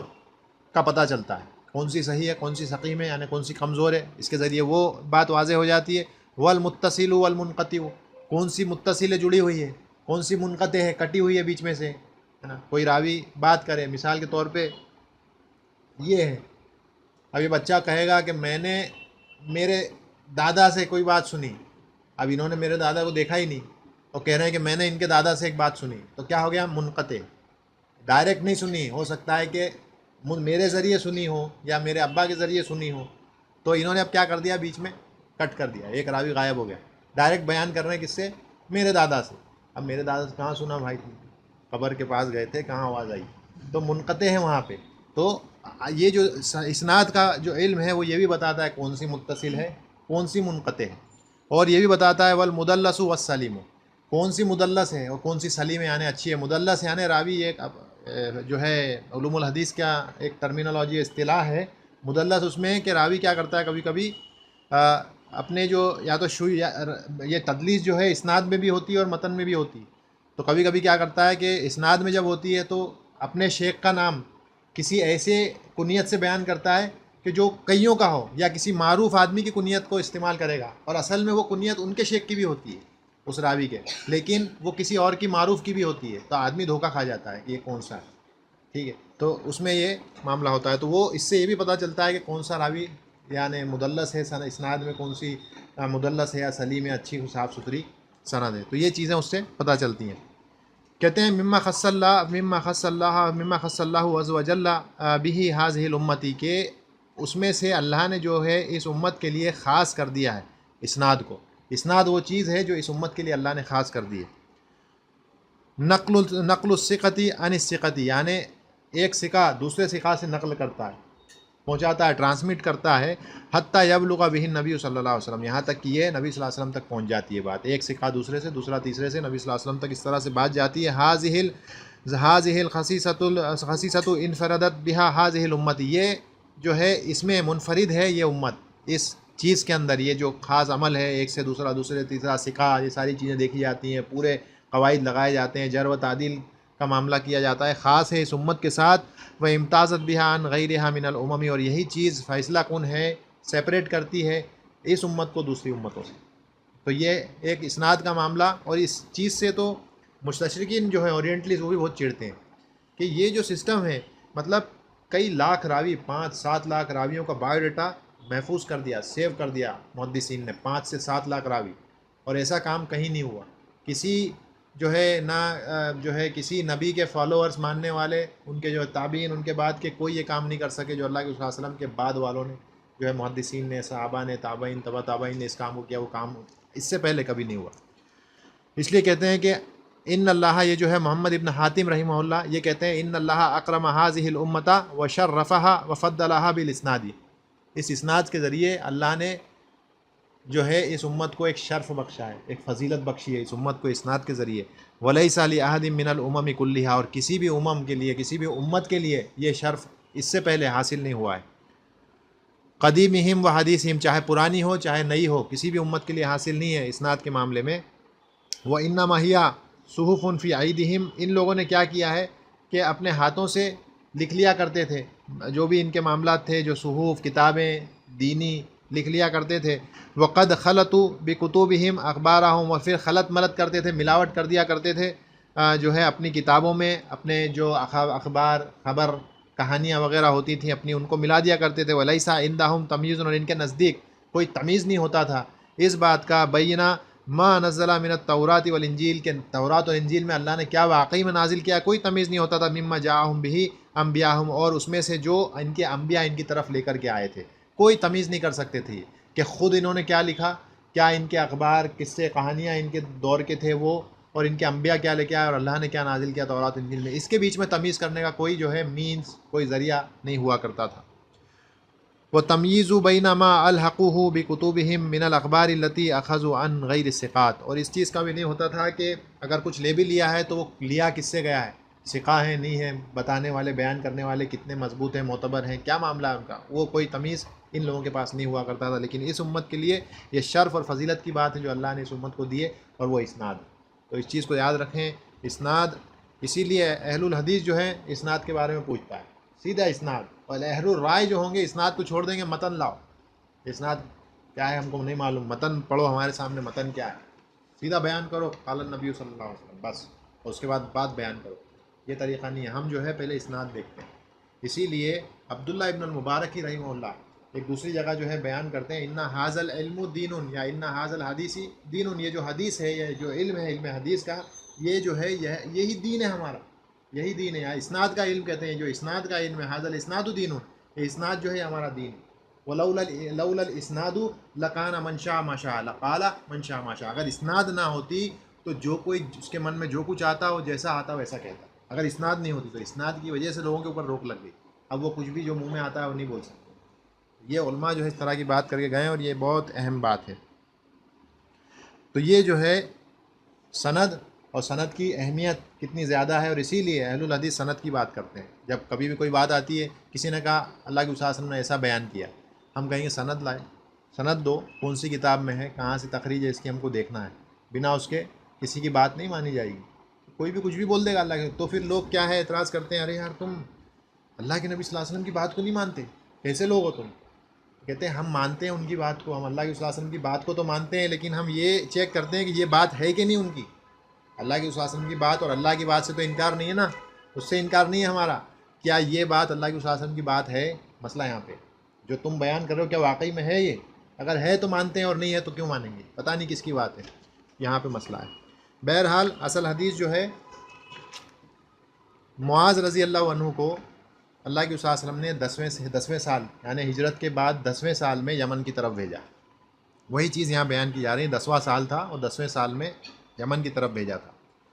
اور ان کے ساتھ میں دوسری روایت ہے، پتہ چلتا ہے کہ وہ اکیلے نہیں گئے تھے، ابو موسیٰ الاشعری رضی اللہ عنہ بھی ان کے ساتھ گئے تھے یمن کی طرف۔ پہلی حدیث جو پڑھی تھی اس میں صرف الفاظ یہ تھے کہ بعث معاذا الی الیمن، کہ اللہ کے صلی اللہ علیہ وسلم نے ان کو یمن کی طرف جو ہے اپنا رسول بنا کر کے بھیجا تھا یمن کی طرف۔ تو الی الیمنی کا ایک عمومی لفظ ہے، یعنی کہ پتہ یہ چلتا ہے کہ شاید سارے یمن کی طرف بھیجا تھا، مطلب ان کے اکیلے کی ڈیوٹی تھی پورے یمن میں گھومو اور دعوت دو، سن کے ایسا لگتا ہے۔ لیکن یہ دوسری حدیث جو لمبی حدیث تھی تھوڑی، جس میں پوری بات بیان کی ہے، اس سے پتہ یہ چلتا ہے کہ وہ اکیلے نہیں گئے تھے پہلی چیز، اور دوسری چیز جو الفاظ اس میں آئے ہیں وہ اس طرح سے آئے ہیں، بعث معاذا نحو الیمنی، نحو کہتے ہیں ڈائریکشن کو، یعنی کہ یمن کے ڈائریکشن میں بھیجا، اس طرف بھیجا، یمن کی طرف بھیجا، یعنی کہ آئی جہت الیمنی، یمن کے ڈائریکشن میں۔ اور اسی لیے عربی میں جو نحو آتا ہے، جو ہم پڑھ رہے ہیں نحو صرف، نحو کا ایک معنی جہت بھی آتا ہے، ڈائریکشن، نحو کا ایک معنی جہت بھی آتا ہے، تو اس ڈائریکشن میں بھیجا۔ تو اس سے پتہ چلا کہ حضرت معاذ ابن جبل کو پورے یمن میں گھوم گھوم کر کے دعوت دینے کے لیے نہیں کہا تھا اللہ کے صلی اللہ علیہ وسلم نے، ایک ایریا دے دیا تھا کہ ایک ایریا میں تم جاؤ، ایک ایریا میں ابو موسیٰ الاشعری جائیں گے، آپ دین کی دعوت دو، لوگوں کو دین کی طرف بلاؤ، توحید کی طرف بلاؤ، اس کے بعد وہ اگر مان جائے تو ایسا ایسا کرو، جو کہ اس حدیث میں آئے گا۔ یہ جو حدیث ہے اس میں یہ جو ہے 7372 7372، یہ دوسری حدیث ہے، ایک کے بعد ایک دونوں حدیثیں بیان کی ہیں، کیونکہ ایک بالکل شارٹ ہے اور اس میں پھر جو ہے پورے باقاعدہ کافی طویل حدیث ہے اور پوری انفارمیشن کے ساتھ ہے۔ اور یہ حدیث بھی جو ہے پوری اسی لگ بھگ سند سیم ہے، اسماعیل ابن امیہ کے بعد سے جو ہے حدیث سیم ہے۔ یہاں پہ بھی بات وہی ہے کہ عبداللہ ابن عباس رضی اللہ عنہما کہتے ہیں کہ یقول لما بعث النبی صلی اللہ علیہ وسلم معاذا نحو الیمنی، آگے یہاں پہ نحو الیمنی قال له، کہ اللہ کے رسول صلی اللہ علیہ وسلم نے جب معاذ ابن جبل رضی اللہ عنہ کو یمن کی طرف بھیجا، اس ڈائریکشن میں، اس جہت میں بھیجا، تو ان سے کہا انکا تقدم علی قوم من اہل الکتاب، کہ تم جو ہے ایک اہل کتاب قوم یہود اور نصارہ رہا کرتے تھے یمن میں، تم ان کی طرف جا رہے ہو، فلیکن اول ما تدعوہم الی ان یوحدوا اللہ تعالی، تو تم ان کی طرف جب جا رہے ہو تو تمہیں چاہیے کہ سب سے پہلی چیز کی جو تم ان کو دعوت دو، تو وہ تم کیا دعوت دو؟ ان یوحد اللہ، اللہ کی توحید کی دعوت دو۔ اس کلمے کو ہم آگے دیکھیں گے۔ فَإِذَا عَرَفُوا، اور جب وہ جان جائیں، اللہ کی توحید کو جان جائیں، فَإِذَا عَرَفُوا ذَلِكَ فَأَخْبِرْهُمْ، تو پھر تم ان کو خبر دو اس بات کی کہ ان اللہ فرض علیہم 5 صلوات فی یومہم ولیلتہم، اگر وہ اس بات کو جان جائیں، اللہ کی توحید کو جان جائیں، سمجھ جائیں، تو بعد میں ان کو تم کس بات کی دعوت دو؟ ان سے کہو کہ اللہ نے تمہارے اوپر فرض کر دی ہیں کیا؟ 5 وقت کی نمازیں تمہارے دنوں میں اور تمہاری راتوں میں، ٹھیک ہے، یومہم و لیلتہم، تمہاری دنوں اور راتوں میں 5 نمازیں، دن اور رات میں 5 نمازیں پڑھتے ہیں ہم، ٹھیک ہے نا، تو اس میں تمہارے لیے فرض کر دی ہیں۔ اور اس کے بعد میں فَإِذَا صَلُّوا، اور پھر وہ اسے بھی قبول کر لیں، ان نمازوں کی پابندی پہ جب آ جائیں، تو اس کے بعد تم کیا کرو؟ فَأَخْبِرْهُمْ، تم انہیں خبر دو ان اللہ افترض علیہم زکاۃ فی اموالہم، کہ اللہ نے ان کے اوپر زکوٰۃ کو بھی واجب کیا ہے، اس کو بھی فرض کر دیا اللہ نے ان کے اوپر، فی اموالہم تؤخذ من غنیہم، ان کے غنی، ان کے جو امیر مالدار لوگ ہیں ان سے لو،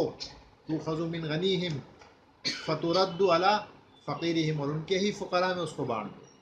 اس سے بھی مسئلہ نکلے گا جو ہم آگے بات کریں گے۔ فَإِذَا أَقَرُّوا بِذَلِكَ، اور جب وہ اس چیز پہ جم جائیں، اس چیز پہ قرار پکڑ لیں، بِذَلِكَ فَخُذْ مِنْهُمْ، تو ان سے تم لو، وَتَوَقَّعْ قَرَائِمَ أَمْوَالِ النَّاسِ، اور مگر ان کی سب سے اچھی چیز کو لینے سے تم بچو، ایک دم لگژریس اچھی چیزیں بالکل مت لے لو، درمیانی چیز لو، سب سے اچھی پیاری چیز کو مت لے لو، لیکن ان سے تم لو اور اس کو جو ہے اس طرح سے معاملہ کرو۔ تو یہ حدیث جو ہے اس طرح سے پوری حدیث ہے۔ تو یہود اور نصارہ جو ہے یمن میں رہا کرتے تھے، اور ان کی طرف ان کو بھیجا، وہ اہل کتاب میں سے ہیں، اور ان کو جو ہے دونوں حضرات کو ان کو توحید کی دعوت دینے کے لیے ان کے پاس بھیجا گیا تھا، توحید کی دعوت کے لیے، اور یہی وہ پہلی چیز تھی جو اللہ کے صلی اللہ علیہ وسلم نے کہا تھا کہ ان کو سکھاؤ، پہلی چیز جو سکھائی جائے گی وہ توحید سکھائی جائے گی۔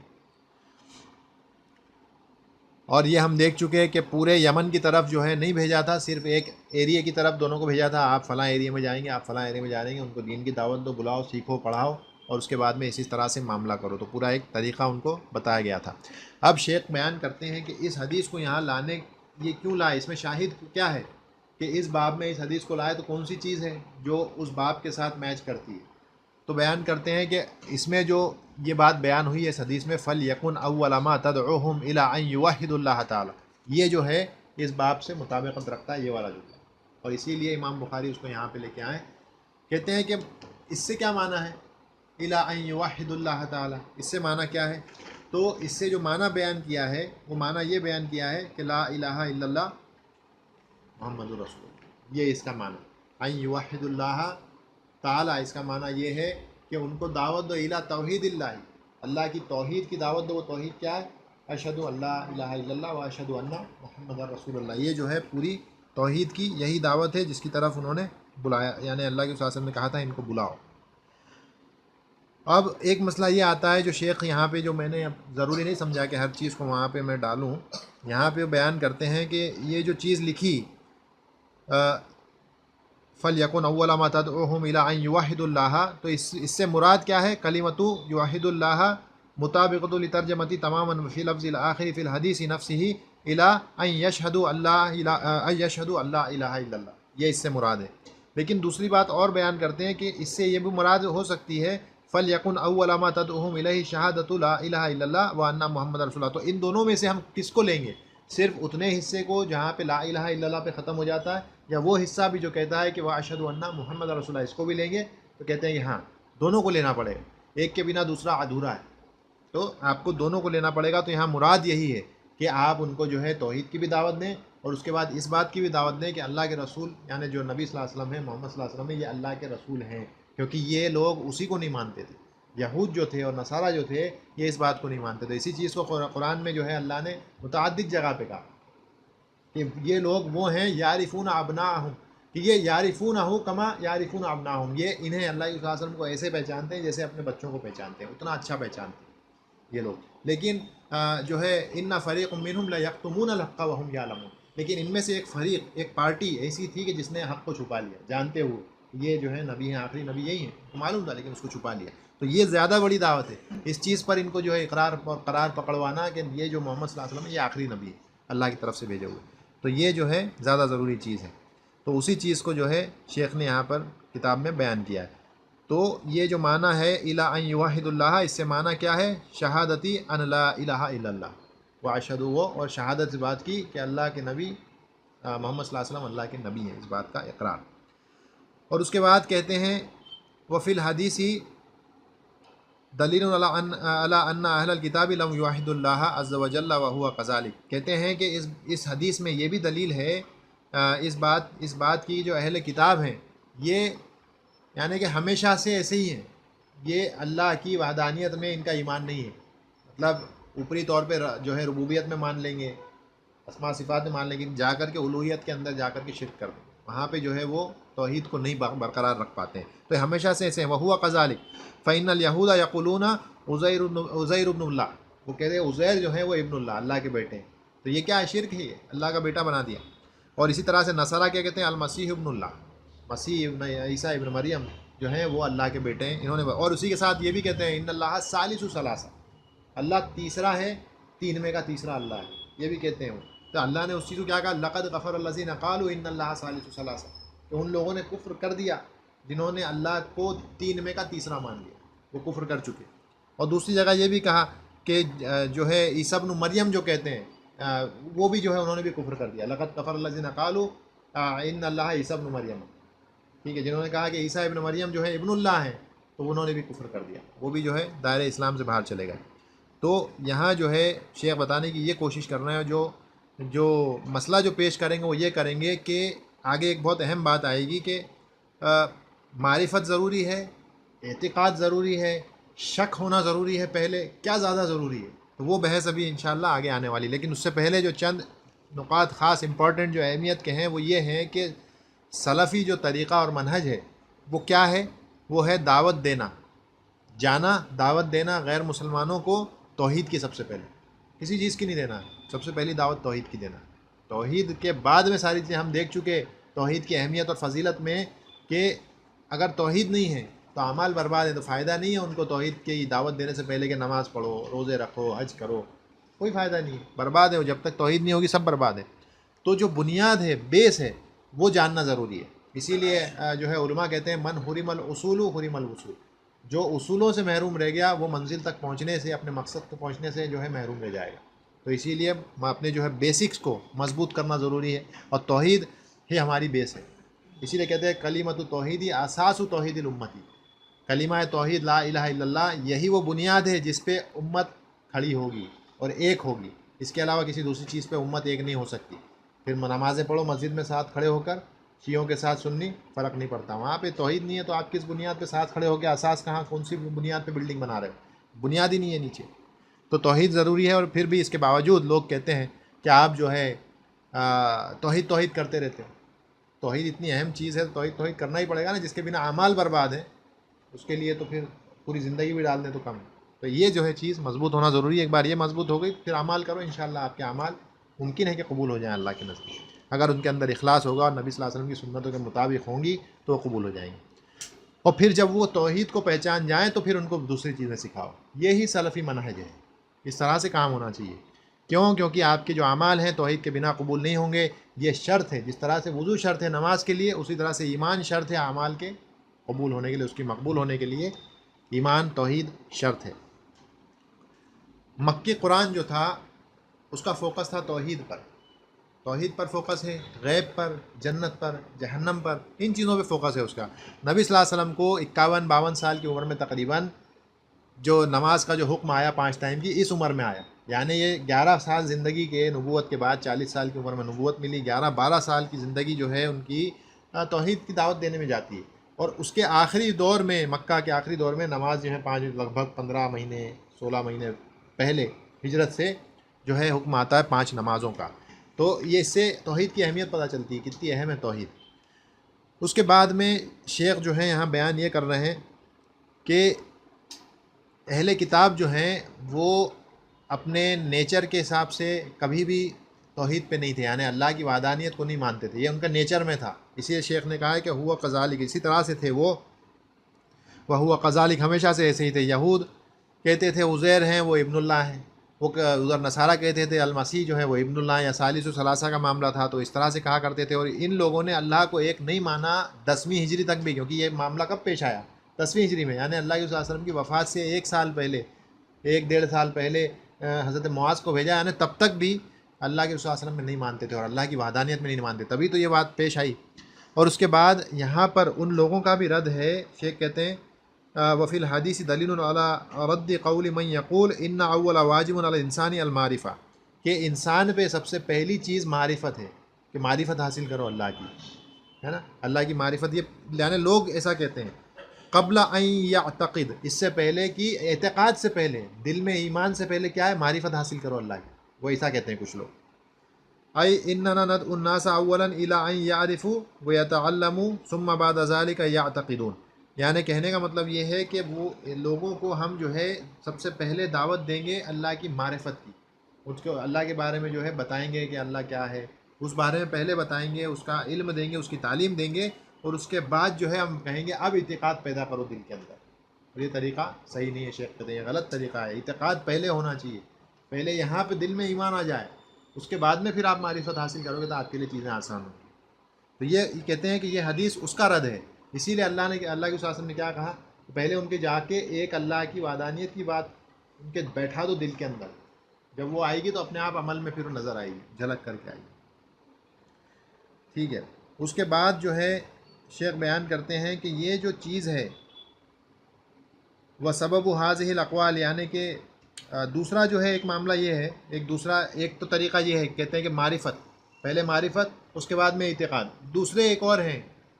ایک گروپ اور ہیں کچھ حضرات ان میں سے، جو کہتے ہیں پہلے شک ہونا چاہیے، پہلے شک ہو، ڈاؤٹ، پہلے ڈاؤٹ آپ کے اندر ہو، ڈاؤٹ آتا ہے، ڈاؤٹ کے بعد اب آپ غور و فکر کرو گے آیتوں میں، اللہ کی نشانیوں میں، پہلے ڈاؤٹ ہونا ضروری ہے، اس کے بعد آپ اللہ کی نشانیوں میں غور کرو اور اس کے بعد معرفت حاصل کرو۔ یہ ایک الگ گروپ ہے، یہ اپنی الگ سوچ لے کر کے آئے کہ آپ کو ایسا کرنا پڑے گا۔ اس کے بعد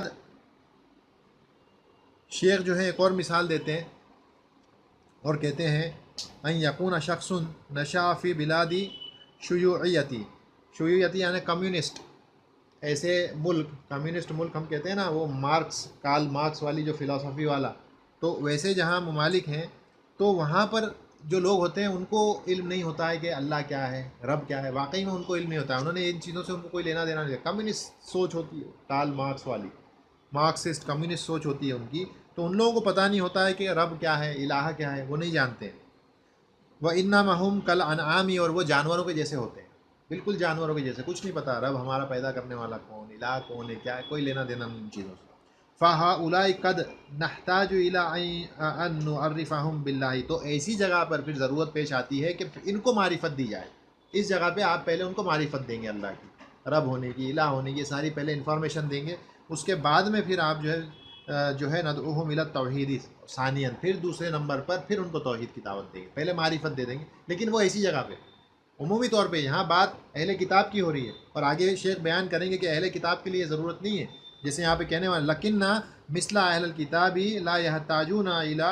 تعریف اللہ، ان کو جو ہے اللہ کی تعریف کی ضرورت نہیں ہے، جانتے ہیں۔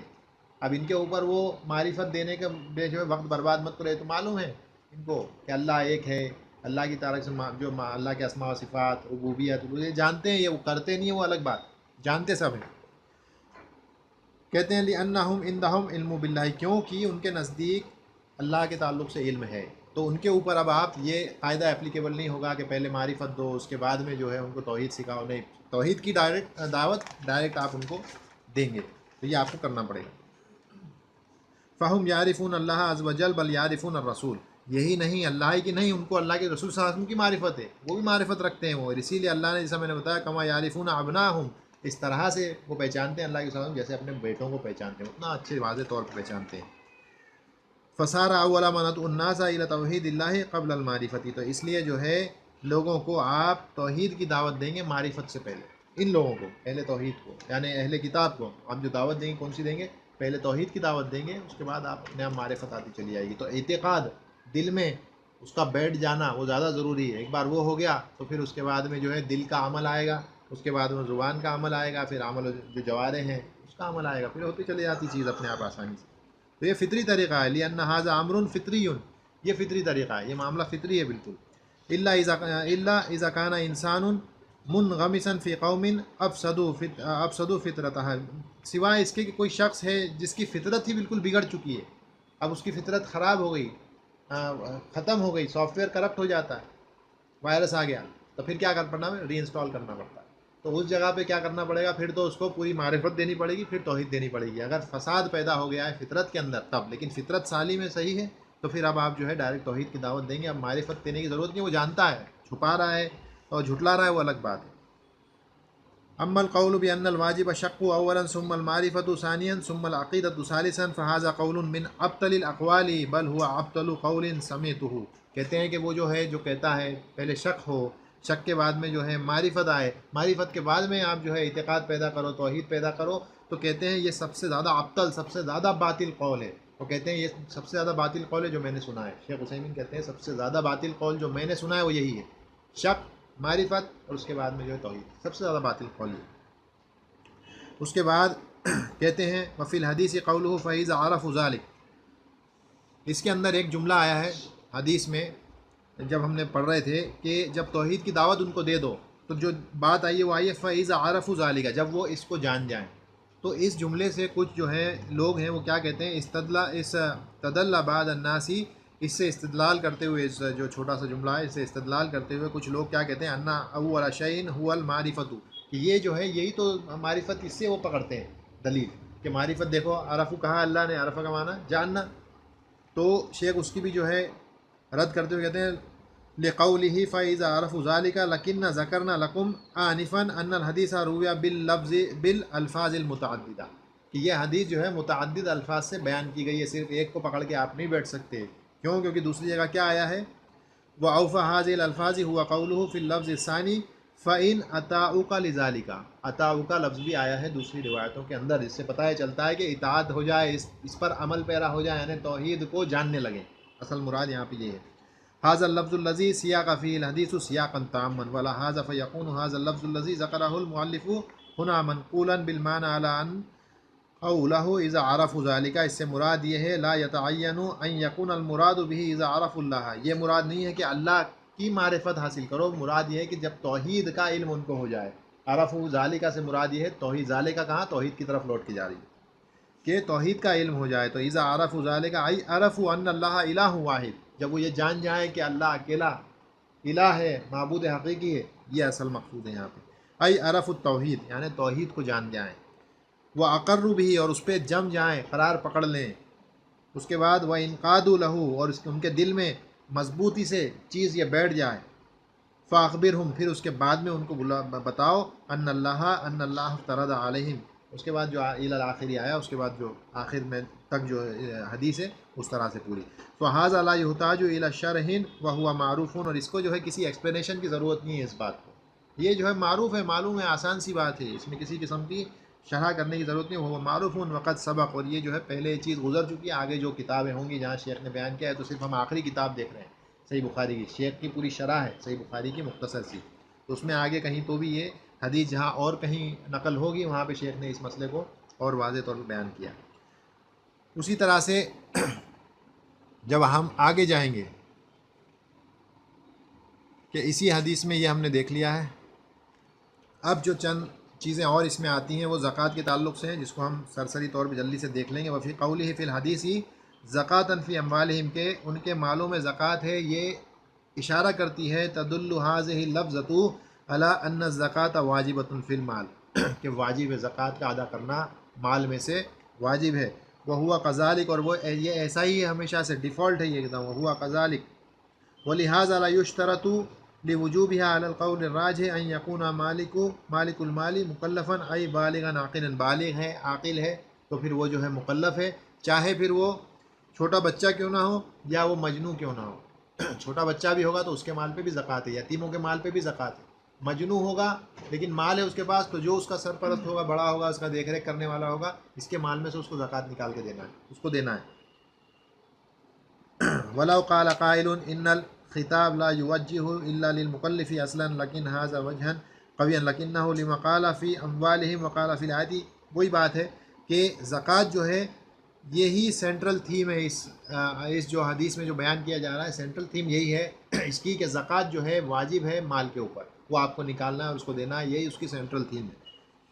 مال پہ زکوٰۃ دینا۔ دوسری بات جو یہاں بیان کی گئی ہے وہ ہے کہ من غنیہم فترد علی فقیرہم، اور یہاں پہ کہتے ہیں المراد بالغنی ہونا من یملک نصابا زکویا، نصاب کے برابر کا مال اگر کوئی رکھتا ہے جس پہ کہ ایک سال پورا گزر چکا ہے، ویسے شخص کے لیے زکوٰۃ دینا اب ضروری ہے، مالدار ہو، نصاب ہو، اور جو پیریڈ ہے وہ گزر چکا ہو تو اس کے اوپر زکوٰۃ اب واجب ہے، اس کو پے کرنا ہے زکوٰۃ کو۔ اما من یملک العقار، اور کوئی شخص ہے جو اموویبل پراپرٹی زمین وغیرہ لینڈ وغیرہ رکھتا ہے، اور اگر وہ اس کی نیت اس کو بیچ کر کے اور مال وغیرہ کمانے کی نہیں ہے تو اس کے اوپر زکوٰۃ نہیں ہوگی جب تک کہ وہ اس کو بیچ نہ دے اور بیچنے کے بعد پیسہ نہ آ جائے، اگر نیت ویسی نہیں ہے تو، اگر نیت یہی ہے کہ اس کا کاروباری ہے تو پھر الگ معاملہ ہے، لیکن عمومی طور پہ نہیں ہے، یہی شیخ نے یہاں پہ بیان کیا ہے۔ اور اس کے بعد ایک چیز آئی ہے فقول فی الحدیث علی فقیرہم، اور ان کے فقیروں کو، ٹھیک ہے، کیونکہ اللہ نے قرآن میں کیا کہا انما الصدقات للفقراء والمساکین، کہ فقراء کے لیے اور مساکین کے لیے، اور 8 مصارف بتائیں کہ ان 8 لوگوں میں یہ خرچ کی جائے گی، تو اس میں ان میں سے ایک کا ذکر ہے فقیروں کا، کہ فقیروں پر، غریبوں پر، مسکینوں پر اس کو جو ہے خرچ کیا جائے گا۔ اور بیان کرتے ہیں دلیل علی ان الصدقۃ توزع علی مستحقہا، یہ جو ہے بانٹا جائے گا مستحقین میں، جو مستحق لوگ ہیں زکوٰۃ کے، اس زکوٰۃ کو ان میں بانٹ دیا جائے گا۔ لا توزیع جمیع، وقولہ تعالی انما الصدقات للفقراء، اب یہاں پہ ایک بحث یہ بیان کر رہے ہیں کہ کیا یہ زکوٰۃ جو ہے جو بھی نکلتی ہے کسی ایک کو دینا چاہیے، یعنی ساری کی ساری جو فقیر ہیں فقراء ہیں انہی کو دے دیں، یا اس میں سے ہر ایک کو تھوڑا تھوڑا حصہ، یعنی 8 قسمیں ہیں، آپ کے پاس اگر 8 روپے ہیں تو کیا ضروری ہے کہ ایک قسم کو 1 ہی روپیہ دینا ہے، فقیر کو 1 روپیہ، مسکین کو 1 روپیہ، ٹھیک ہے، مؤلفۃ القلوب کو 1 روپیہ، اور جو ہیں اس پہ جو عاملین ہیں، جو اس کا کام کرنے والے ان کو 1 روپیہ، تو کیا ایسا ہے کیا؟ تو اس میں جو ہے علماء کے بیچ میں اختلاف ہے، کوئی کہتے ہیں کہ نہیں، آپ جو ہے ہر ایک کو، ہر مصارف والے کو برابر برابر دیں گے، 8 لوگ ہیں آپ کے پاس 8 روپے ہیں، 1 1 روپیہ سب کو بانٹ دیں گے، کوئی کہتا ہے نہیں آپ کسی ایک کو بھی پورا دے سکتے ہیں. اگر ایک جس مثال کے طور پر فقیر ہے، اس فقراء کا بیان ہے تو پورا جو ہے اپنا آپ کا اگر 8 روپے ہیں پورے 8 اس کو بھی دے دو، آپ کی زکوٰۃ ادا ہو جائے گی، کوئی مسئلہ نہیں. لیکن علماؤں کے درمیان میں اس مسئلے کو لے کر کے تھوڑا سا خلاف ہے، اور دونوں چیزیں میں نے یہاں پہ بیان کی ہیں کہ اس طرح سے معاملہ ہے. کہتے ہیں وَلَكِنَّ الْقَوْلَ الرَّاجِحُ أَنَّ الْمُرَادَ بَيَانُ الْمُسْتَحِقِينَ لَا وُجُوبُ الصَّرْفِ فِي الْجَمِيعِ، کہ یہ واجب نہیں ہے کہ ڈسٹریبیوٹ کیا جائے زکوٰۃ کو سبھی میں، کسی ایک کو بھی آپ دو گے تو آپ کی زکوٰۃ، یہ راجح قول ہے. بدلیل قوله فی هذا الحدیث فی فقرائہم، اس حدیث میں وہ دلیل موجود ہے کہ ان کے اغنیاء سے، مالداروں سے مال لو اور ان کے فقیروں میں دے دو، تو ایک ہی مصارف کا ذکر ہو رہا ہے. ٹھیک ہے، تو اس میں ایک کو بھی دے دیں گے تو آپ کی زکوٰۃ ادا ہو جائے گی، پورے 8 کو دینے کی ضرورت نہیں ہے. یہ اس کی دلیل ہے، شیخ کہتے ہیں اس کی دلیل یہ ہے. وقولہ تؤخذ من غنیہم فترد علی فقیرہم، یہ بتاتا ہے کہ اخذ بعض العلماء من هذا الحدیث انہ لا يجوز نقل الزکوٰۃ عن البلد الذی فیہ الاغنیاء الی بلد آخر. تو کچھ علماء کہتے ہیں کہ جائز نہیں ہے یہ کہ آج ہندوستان میں یا اورنگ آباد میں زکوٰۃ جمع ہو رہی، اس زکوٰۃ کو یہاں سے لے کر کے کسی اور ملک میں یا کسی اور زمین میں، کسی اور سٹی میں اس کو جو ہے بھیج دیا جائے، یہ جائز نہیں ہے. علماء کہتے ہیں اس حدیث کی روح سے، اس سے پتہ چلتا ہے کہ کیا کہا ہے، یہیں کے اغنیاء سے لو اور یہیں کے اغنیاء جو ہے فقیروں میں بانٹ دو. تو دونوں جو ہے جو ضمیر ہے لوٹ کے وہیں کے اہل یمن کی طرف لوٹ کے جا رہی ہے، تو وہیں سے لو وہیں بانٹ دو. ووجه ذلك أيضا من حيث المعنى وهو أنه إذا نقلت الزكاة من بلد الغني إلى بلد الآخر صار في هذا إغار لصدور الفقراء الذين في البلد. یہ کیا ہوگا اگر آپ ایسا نہیں کریں گے، آپ یہاں کے مال کو کہیں اور ٹرانسفر کر دیں گے تو اس جگہ کے جو فقراء ہوں گے یا فقیر ہوں گے ان کے دل میں اغنیاء کے لیے ایک برائی پیدا ہوگی، دشمنی پیدا ہوگی، عداوت پیدا ہوگی، اور پھر وہ کیا کریں گے، سینہ جو ہے چینہ جھپٹی پہ بات پہنچ جائے گی، وہ اخذ اموالہم تک بات کہ وہ چھینا کریں گے، اپنے مال کو لے لیں گے، لے لیا کریں گے. فیقون فی حاضل فتنتون، اور پھر ایک فتنہ برپا ہو جائے گا اس کے ذریعے. تو یہ چیز اس وجہ سے بھی نہ کی جائے. وَهَذَا هُوَ الْمَشْهُورُ مِنْ مذهب الامام احمد بن حنبل، حنبلی مذہب میں بھی یہ بات مشہور ہے کیا، انه یحرم نقل الزکوٰۃ الی خارج البلد، کے بلد، شہر، ملک سے باہر زکوٰۃ کا بھیج دینا حرام. امام احمد بن حنبل کہتے ہیں یہ حرام ہے، آپ یہ نہیں کر سکتے. جس ملک میں جمع ہوئی اسی ملک میں، جس سٹی میں جمع ہوئی، جس محلے میں جمع ہوئی، جس سٹی میں، اس کو وہیں پہ جو ہے وہاں کے فقراء پر اس کو جو ہے تقسیم کر دیا جائے. سوائے اس کے ایک شرط یہ لگاتے ہیں ہم جو ہے حنابلہ، لکنہم بینوہا بمسافت القصر، اس کو مسافت جو قصر نماز جس ڈسٹینس تک کے بعد میں جو ہے آپ کے اوپر واجب ہو جاتی ہے، 70 75 جو بھی ہے 80 کلومیٹر، وہ دائرے میں آپ کر سکتے ہیں آرام سے پیسے کی لین دین اتنے دائرے میں. لیکن اس سے باہر نکلتے ہیں تو پھر وہ کیا ہے، بلد کے باہر کا حصہ ہو جائے گا، پھر اس جگہ پہ حرام ہو جائے گی. لیکن ہاں اگر اس جگہ پر کہتے ہیں کہ اگر کوئی لینے والا نہ ہو تو اس صورت میں پھر اب اس زکوٰۃ کو آپ دوسری جگہ جہاں ضرورت مند ہے قریبی ملک میں آپ اس کو پھر بھیج سکتے ہیں، کوئی مسئلہ نہیں ہے. اب ایک اس میں مسئلہ یہ آتا ہے کہ اگر کوئی آدمی ہے روزے چھوڑ دے، زکوٰۃ چھوڑ دے، حج نہ کرے، تو وہ آدمی جو ہے کس وجہ سے، آلسی پن کی وجہ سے، آلس آ گیا، معلوم تو ہے کہ یہ فرض ہے لیکن سے بس ایسے ہی ایک لاپرواہ انسان ہے، تو اگر وہ چھوڑ دیتا ہے تو ویسا آدمی کافر نہیں ہے.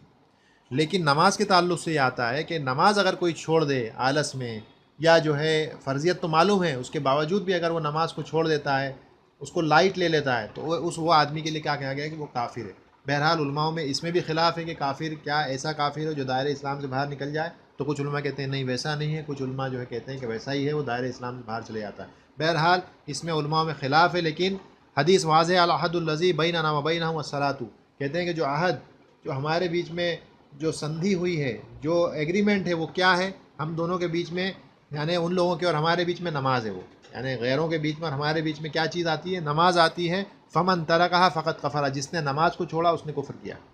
اب یہاں پہ خلاف علماء کا ہے کہ وہ کافر کیسا ہے، دین اسلام سے باہر چلا گیا ویسا ہے، یا ویسا جو ہے چھوٹے لیول کا کفر ہے جو دین اسلام سے تو باہر نہیں جاتا لیکن گناہ بہت بڑا ہے، اور جب تک وہ اس کی توبہ نہ کرے تب تک کے لیے گناہ برقرار رہتا ہے. تو اس سے بچنا چاہیے. یہ نماز کی اہمیت یہاں سے پتہ چلتی ہے کہ چاہے روزے ہوں، زکوٰۃ وغیرہ ہے، اس کے چھوڑنے پر ایسی کوئی حدیث نہیں ہے کہ اس کو کافر ڈکلیئر کر دیا گیا، لیکن نماز کے چھوڑنے والے کو کیا ہے، اس پہ کفر کا فتویٰ لگاتے ہیں علماء.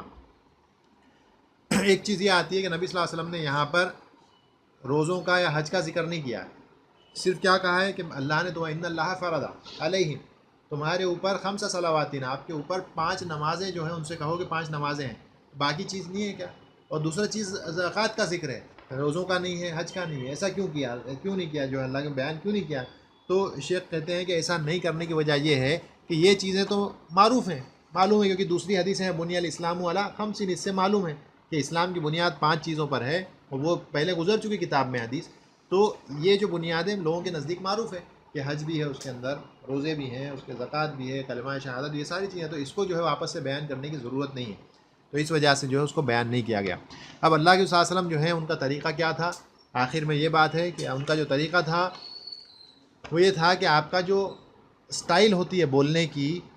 تو جس قوم میں آپ جاتے ہو ان کے حساب سے ہونا چاہیے، جن لوگوں کے پاس آپ جا رہے ہو ان کے حساب سے ہونا چاہیے. اس تعلق سے ایک واقعہ بیان کروں گا. دوسری چیز پہلے کہہ دوں کہ توحید جو ہے سب سے اہم چیز ہے، سب سے اہمیت کی چیز توحید ہوتی ہے، اور اسی پہ فوکس کرنا ہے، اگرچہ کہ اس میں پوری زندگی بھی لگ جائے. اسی لیے اگر یہ 1 سال کا وقفہ کتاب التوحید کو سمجھنے میں لگتا بھی ہے تو یہ بینیفٹ دینے والا ہے آنے والے وقت میں انشاءاللہ. تو اس پہ وقت گزارنا فائدہ مند ہے، نقصان کا سودا نہیں ہے.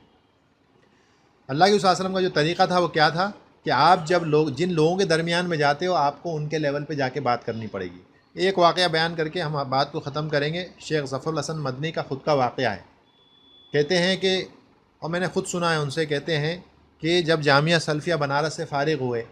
چھوٹے سے بچے تھے، اور اگر سنا ہو تو یہاں پر بھی انہوں نے ذکر کیا تھا ان کے ان استاد کا، جب وہ کہہ رہے تھے کہ میں اس جگہ کا نائب رہ چکا ہوں، آپ کے مہاراشٹر کا نائب رہ چکے ہیں، یاد ہے نا انہوں نے کہا تھا. تو اس وقت میں انہوں نے کہا تھا کہ ایک ان کے استاد یہاں پہ آئے تھے، امام داؤد. یہ وہ ہیں جنہوں نے شرح لکھی ہے صحیح بخاری کی اردو میں، اور بہت اس سے بہتر شرح صحیح بخاری کی اردو میں نہیں ملے گی. تو وہ ان کے استاد ہیں جن کا واقعہ میں بیان کر رہا ہوں، جو شیخ نے خود بیان کیا تھا، ایک مرتبہ میں نے سنا ہے. جامعہ سلفیہ سے فارغ ہوئے، جامعہ سلفیہ سے ابھی تو فارغ ہوئے ہیں، اور ان کو کہا گیا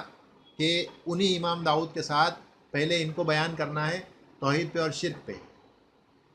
اسٹیج کے اوپر، اور ساتھ میں امام داؤد ان کے بعد میں بیان کرنے والے تھے کسی جو ہے موضوع پہ دوسرے. ان کو پہلے بیان کرنا تھا، ان کو دے دیا گیا تھا. چھوٹے سے وہ بچے، زیادہ بڑی عمر نہیں ہوگی، میرے خیال سے 16 17 18 سال کی عمر رہی ہوگی. تو وہ کھڑے ہوئے، اپنی جو ہے اسپیچ پوری کری، انہوں نے بیان کر دیا. پھر کہتے ہیں کہ ہمارا دونوں کا ہو گیا، انہوں نے بھی بیان، ان کا بیان ہو گیا، ہمارا بھی بیان ہو گیا. اس کے بعد بگیاں چلتی تھی کہتے ہیں بنارس میں اس وقت. بگی میں بیٹھے، اور ایک آدمی کے لیے ایک بگی تھی. شیخ کے لیے، ان کے جو شیخ ہیں امام داؤد، اگر میں بھول نہیں رہا ہوں وہی نام ہے ان کا، اگر بھول رہا ہوں تو جو ان کا نام ہے معافی چاہتا ہوں. تو وہ جو ہیں ایک بگی ان کے لیے اور ایک بگی ان کے لیے تھی، دونوں کے لیے. تو جو امام داؤد بیٹھ گئے تھے، یہ دوسری بگی میں بیٹھنے جا رہے تھے، تو امام داؤد نے کہا کہ، اور ایک جو ہے راستہ دکھانے والا بھی رہتا تھا ہر بگی میں ایک. تو انہوں نے کہا کہ جو میری بگی کا راہ دکھانے والا ہے راستہ، وہ آپ کی بگی میں بیٹھ جائے، آپ میرے ساتھ بیٹھو. امام بخاری کو، ان کو جو ہے شیخ ظفر الحسن مدنی کو اپنے بگی میں بٹھا لیا انہوں نے کہ کچھ بات کرنی ہے. تو وہ آ کے بیٹھ گئے. اب یہ گھبرائے، اتنے بڑے شیخ کیا بات کریں گے. کہا بیٹا بہت اچھا تم نے بیان، بہت اچھا. یہ یہاں پہ یہ بھی پتہ چلتا ہے کہ جو اہل علم ہوتے ہیں یا کبار علماء ہوتے ہیں، ان کا طریقہ کتنا اچھا ہوتا ہے سمجھانے کا. محبت سے پہلے حوصلہ افزائی کرتے ہیں، سیدھا آ کے ڈنڈا نہیں مارتے. کیا ہے، محبت سے بیٹھایا پاس، بہت اچھا کرا تم نے، ماشاءاللہ بہت اچھا بیان تھا، توحید پہ شرک پہ بہت اچھا بیان کیا، لیکن تمہاری یہ غلطی ہوئی، سوچو کیا غلطی کی تم نے. تو شیخ ظفر کہتے ہیں میں سوچ میں پڑ گیا کہ میں کیا بتاؤں، اگر مجھے علم ہوتا تو میں غلطی نہیں کرتا. تو سوچے تھوڑی دیر، پھر کہا کہ نہیں میں نہیں سمجھ پا رہا ہوں کہ کیا غلطی کی. بولا، کہتے ہیں بیٹا ایک غلطی تمہاری یہ ہوئی کہ جن لوگوں کے بیچ میں تم رہتے ہو ان لوگوں کا لیول کیا ہے، اس حساب سے تم کو بات کرنی پڑے گی. یہ لوگ شرک کو شرک کہتے ہیں، تو تم کو شرک کو شرک کہنا پڑے گا. تم شرک کہو گے اور اتنی جو ہے پیور اگر اردو بولو گے تو یہ نہیں سمجھیں گے. کبھی کبھی غلط الفاظ بھی بولنا پڑتے ہیں. اگر مہاراشٹر میں ہیں، یہاں پر ہیں، اگر یہاں کے لوگ اس